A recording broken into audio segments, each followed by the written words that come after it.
இங்கே இந்த மாமியார் வந்து அவ சின்ன மருமக அவங்க வீட்டில் கொடுத்த நகையை எப்படி வாங்குறதுன்னு யோசிச்சுட்டு இருக்கா. அப்போ உடனே பெரிய மருமக வந்து இந்த தீயை கொடுக்குறா. உடனே தட்டி விட்டுட்டு யார் மேலே இருக்க கோபத்தை என் மேலே காட்டாதீங்க அதான்னு சொல்லிட்டு அவளும் போயிடுறா. உடனே சின்ன மருமக வந்து என் மேலே தான் கோவமான்னு கேட்குறா. இல்லைம்மா அப்படின்னுறாங்க.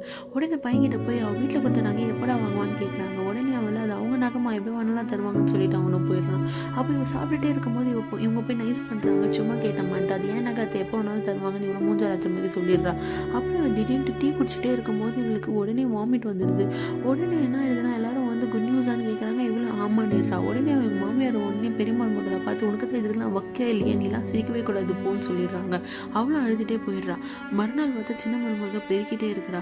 அதை பார்த்து அவங்க மாமியார் வந்து பெரிய மருமகளை கூப்பிட்டு நீ என்னம்மா நீ அவ்வளோ பெருக்க சொல்கிற, உனக்கு தான் குழந்தை பெற்றுக்க வக்கல வாங்கி பெருக்கு அப்படின்னு சொல்கிறாங்க. உடனே இவளும் அழுதுகிட்டு வாங்கி பெருக்க ஆரம்பிக்கிறா. அப்புறம் இவள் சாப்பாடு சர்வ் பண்ணும்போது உடனே இவள் வாந்தி எடுத்துடுறா. வாந்தி எடுத்ததும் இவங்க மாமியார் பல்லாருன்னு ஒரு அறை விட்டு சாப்பாடு கூட உன்னால நல்லா சமைக்க முடியுமான்னு அப்படின்னு கேட்குறாங்க.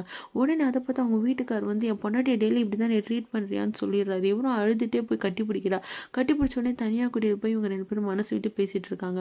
உடனே அந்த சின்ன மருமக வர அக்கா என்கிட்ட பணம் இருக்கிறதுனால தான் அத்தை இப்படி பண்ணுறாங்க அக்கா, என்னை மன்னிச்சிருங்கன்றா. அதெல்லாம் ஒன்றும் நம்ம பரவாயில்ல நீ அழாதன்னு சொல்லிடுறாங்க. உடனே இதெல்லாம் நான் சரி பண்ணிட்டு தான் போவோம்மா, நீ ஒன்றும் கவலைப்படாதான்னு அவரும் சொல்லிடுறாரு. மறுநாள் பார்த்தா அவங்க அத்தைக்கிட்ட போய் சொல்கிறான் எங்கள் வீட்டில் இருக்க நகையெல்லாம் நான் வாங்கிடுறேன்றா. உடனே மாமியாரில் ஓகே இவ்வளோ நான் நல்லபடியாக நடத்தணும்ன்ட்டு இது பண்ணிடுறா.